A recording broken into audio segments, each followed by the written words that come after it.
Disclaimer. The following video shows police interactions with large groups and crowds.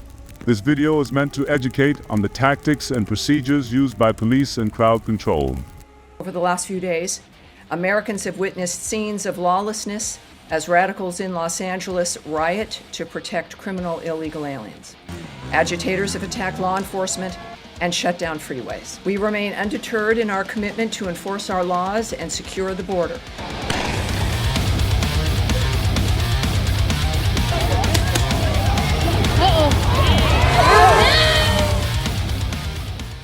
Hi there. Is it that time of the year again where Los Angeles erupts into a massive protest? Because of the large amounts of people protesting into local businesses and protesting cars on fire, the inevitability of police interactions with crowds has finally come to the forefront. Even now, there's talk of the Marines coming in and the National Guard already going to California. And just like all these crazy events, whenever protesters and law enforcement collide, there's a ton of video, and we're gonna break down some of that today. Now, all the guts and gore has been removed. If you wanna see the video uncensored, please feel free to join me, Donut Operator, and all the rest of the guys on pepperbox.tv.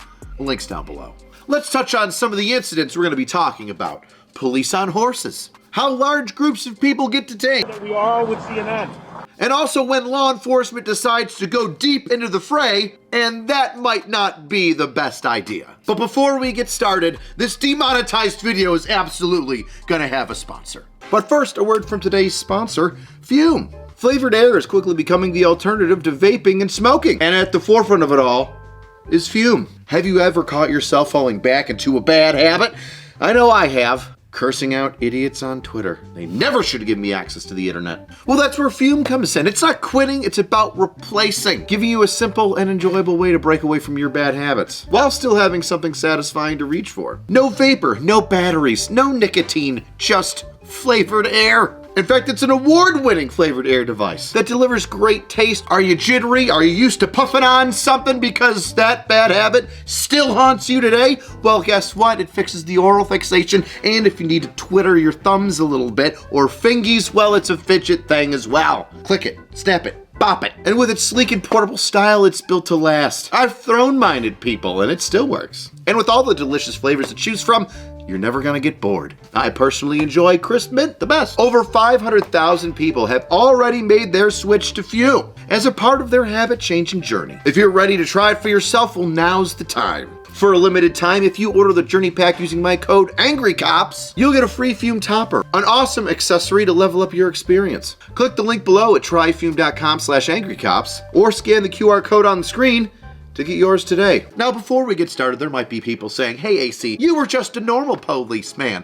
What do you know about riots and stuff? Well, here's me, one of the 2 platoon leaders involved in our emergency response team, or layman's terms, the riot squad, for the city of Buffalo. This was during the George Floyd riots when I had to prevent people from breaking into the federal courthouse, which they successfully did, and then I went and pushed them all out with a large group of my friends. And that was successful because everybody on my team, including myself, was all trained by FEMA. So the incidents on camera that I'm gonna talk about today are gonna be viewed through my lens from the FEMA training, the federal training, that I received. And boy, was it effective. First, let's break down some of the videos where the press is involved. I'd like to start out by saying, just because you have a vest or a hat or a helmet that says press on your chest does not make you a member of the press.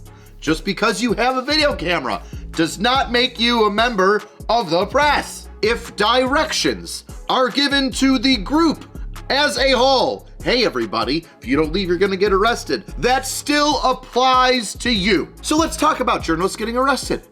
The police just said we're all under arrest. Ah, yes. The individual from the press says that he's arrested and that he's been corralled by the local police department. Well, here's the thing there, bucko. That just doesn't happen by surprise. In fact, I'll tell you exactly how it goes down. You have a group of individuals, the protesters, in the streets. You have the officers off to the side. You have somebody with the bullhorn say, hey, this is Officer so-and-so from this department. You are in violation of this statute of New York State, or whatever state you're from, law, or local statute. etc. You must leave the premises via this direction or that direction, or you'll be arrested. You now have a certain amount of time to leave. Quick breakdown. As an officer, you would put out who you are, the authority that you have, the statute that they're violating, that they will be arrested if they do not leave, and then a way for them to leave. Because if you just box them in and say you can leave now, they're gonna fight that in court and say that they were already detained and couldn't leave. And then they walk away free, which, I mean, anybody getting arrested in California for protesting is probably gonna walk away free anyway. But it's good to get them off the street for the night, especially if they're one of the main rabble-rousers. So we fast forward to that time hack, right? That, hey, you've got such amount of time in order to leave this area before we come in and arrest you. Well, press guy didn't want to do that. So what happens? The police form a box, you're detained, they then go over the radio and say, hey, you're now arrested, you cannot leave. And guess what? Now you just can't leave. That's right. 1 by 1, 2 by 2, individuals are gonna be pulled out of that large circle and arrested. Have their information put down on a card or some other form that department has. Personally, I like wristbands. Before you slap it on the guy that you're arresting, you put the officer's name, whoever's arresting, you put the charges that they violated, and then you put the individual's name and date of birth. Then you snap it onto their wrist and off they go. Paperwork ready to run. It annoys the ever-living shit out of me when I see people running around with press on them. You're not the press just because you're recording something. You're not. You're a LARPer just recording shit, putting it on your YouTube, if that. And you're getting in the middle of you don't even know any journalistic principles. Now, there's nothing wrong with recording, but you're not the press. So don't expect any special treatment. And speaking of special treatment, yes, individuals in the press, if you don't listen to police when they say get out of the way, you're gonna be struck with rubber bullets.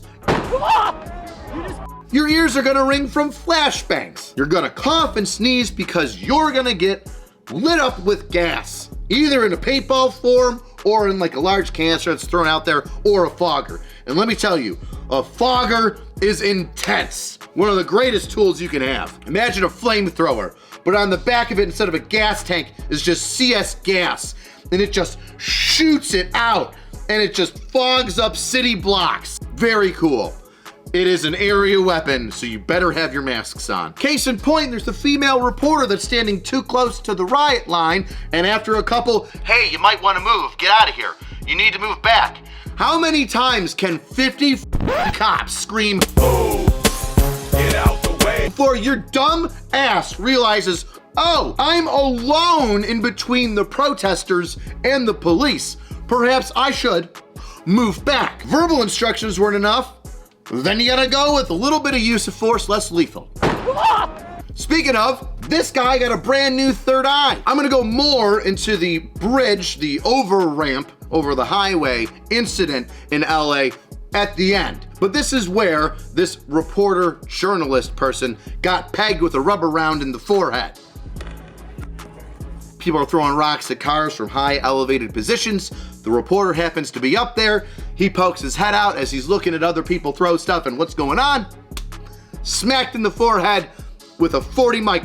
To quote Donald Rumsfeld, people who put themselves in dangerous positions are putting themselves in dangerous positions.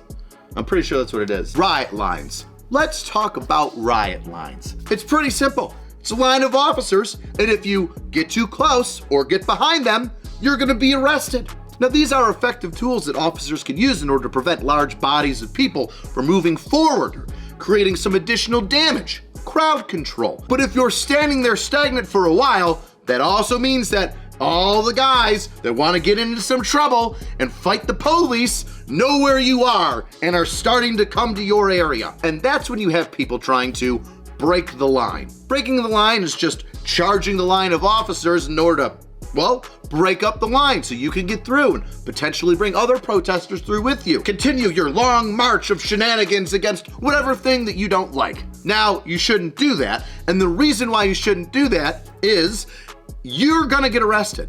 And if you're in a vehicle, that's gonna be vehicular assault. And if you're charging a police line, that vehicle most certainly is being used as a deadly weapon. Which brings me to one of my favorite police highlights of the day: Scooter Man versus linebacker from unknown university, Los Angeles.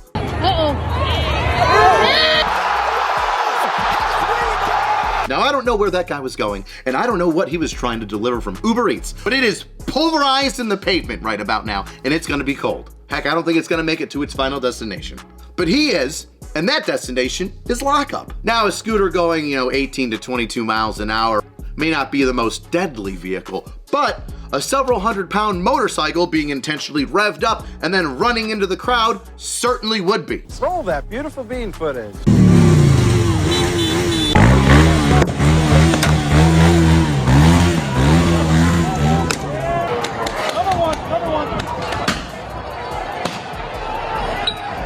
This young lady is going to have a very hard time trying to prove that she didn't intentionally run into officers on a riot line. Obviously, we all saw her just go through them, but what do you mean by prove, AC? Well, let me tell you.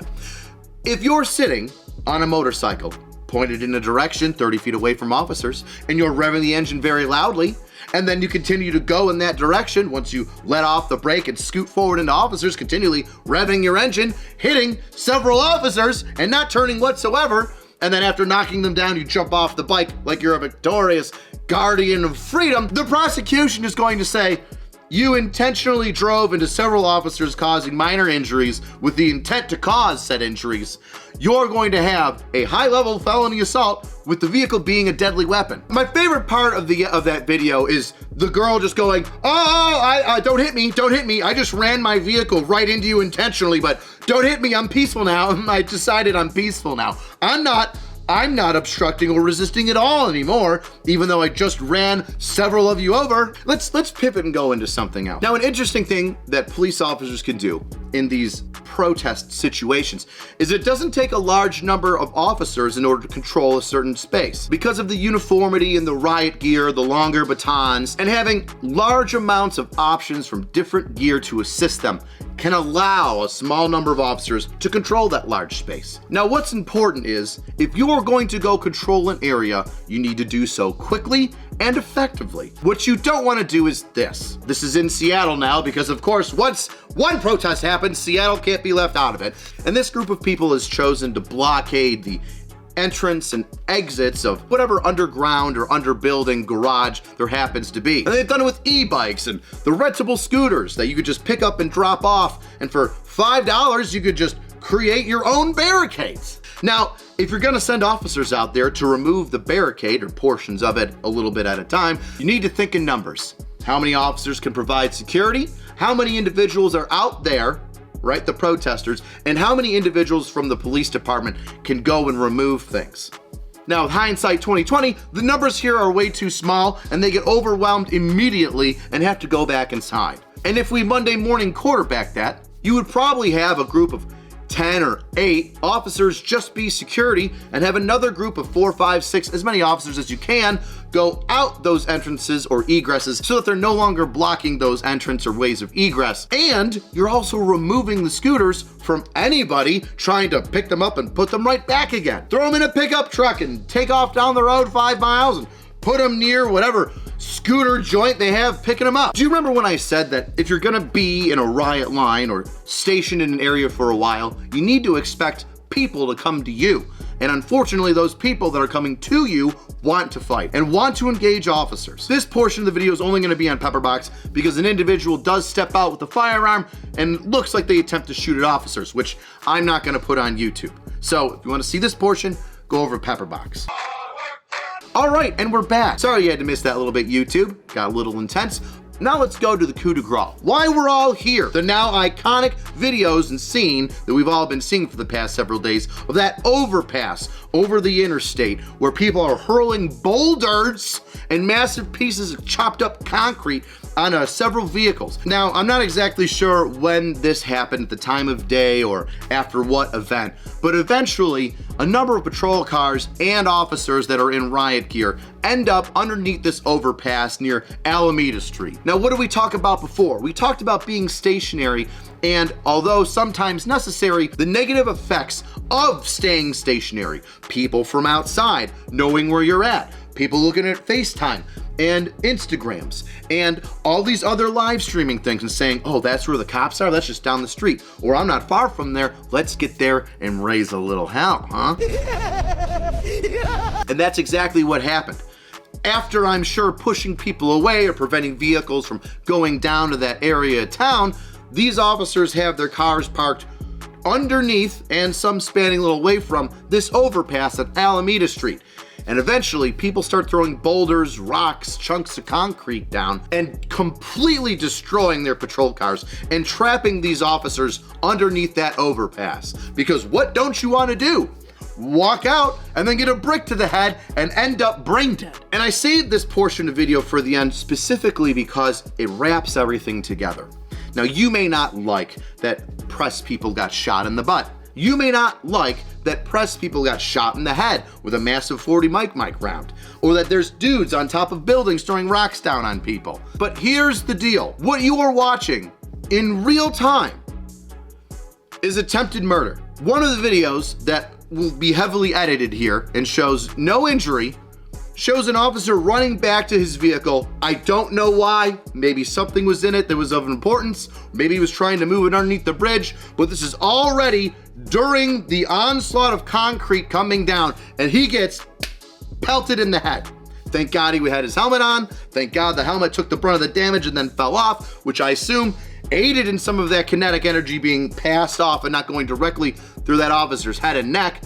Which, by the way, even if you're wearing a helmet, if a 5-pound brick lands on top of your head, you're still gonna have your spine compressed and have a neck injury or some sort of spinal injury. So what you are seeing is legitimately attempted murder of a police officer. It doesn't matter if you're picking up a boulder and you're throwing it at a car, because there's people directly underneath you and you know that, because everybody's screaming F the police. And even if you didn't intend to hit a police officer, but you did, it's still reckless. You still recklessly injured and or killed somebody recklessly, because you knew what you're doing was going to cause some sort of damage. You knew a normal person in your scenario wouldn't be just hucking boulders off of an underpass 50 feet above the ground. Now, I'm not exactly sure how those officers got stuck underneath that bridge, why they were there in the first place, and how they weren't able to pull out and move to an alternate location so then this didn't happen. But that's going to be set for whoever was in charge of their riot squad, whoever their supervisor was, or whoever they are as police officers to say, hey, we did this thing. It was the wrong idea. We got stuck under a bridge for hours, having boulders, having fireworks thrown at us and exploding around us. But I can say, thank God, they didn't jump in their cars and try to take off and get pelted with any more of those massive rocks. They stayed there, they stayed calm, they fired from their defensive position to make sure people would go away, to send off some warning rounds and some rubber 40 mic rounds to show everybody, hey, we're turtled up. The only way you're getting to us is if you come down here and you don't want that fight. And you all need to let us out of here, so we're gonna start popping off a couple rounds in your direction to let you know that we're not just gonna sit here taking it lying down. Now, I know that everything's been a little heavy right now, so let's lighten the mood and talk about animals in protests, specifically horses, the equestrians. Everybody welcome the modern cavalry. That's right, horses on the police line. They're fantastic. They're big, they're bulgy, they take up space, they'll walk right through you. They can pull a freaking car if they wanted to. So what you probably shouldn't do, you pony-tailed wearing, is go up to the horsies and try to pet them during a protest. Well, not just because the horsies themselves probably don't want to see you, but the dudes and ladies on the backs of them have long wooden batons that are gonna nope you on your freaking skull. And it just so happens somebody was dumb enough to do it. Woo! Now, a major rule that I always liked to live by when I was out there on the streets and teaching young rookies is nobody gets to touch you, all right? You get to touch people as an officer while you are dispensing the law or detaining, right? Separating groups, protecting and serving. You are authorized to do that. Nobody is allowed or authorized to touch you. So when that happens, the solution needs to be fast and it needs to be effective. It could be as simple as a push away and say, do not touch me. It could be as complicated as an arrest being effected and going to the ground and being placed in handcuffs. To quote Fleece the Booty Warrior Johnson, Charles is yours, right? So let's all learn a lesson from this ponytailed, fleece shirt wearing hippie who decides that not only is he gonna stand in the way of these officers on horses, He's also gonna start grabbing the horses by their bridles, which is dumb. And here's why it's really dumb, because if you yank on that and pull a horse down, which I don't think you can pull a horse down, but you start moving the horse around and the person on the back of it, the police officer, falls off, well, they just don't want to fall off. So you're gonna get meet with a literal cavalry charge of horses and wooden batons smacking and beating you around because you decided you want to start grabbing and pulling at horses like this is a petting zoo. Well, it ain't, buddy. The only thing you're petting is hickory with your forehead. And God bless this Xena warrior princess woman who looks like she has one of those training katanas made out of wood. Awesome tool. I see nothing wrong with that. Who stands her ground and just starts walloping this dip on the shoulder. Now, I don't see it in the video, but I would be very surprised if this guy got away with that and wasn't immediately picked up by some patrol officers on the ground, some foot soldiers, and snatched up and arrested for obstruction and resisting. Because it looks like he doesn't want to listen to people when he's told to go down or stop or, you know, not pull on the horsey. Best way to support the channel is get yourself a t-shirt.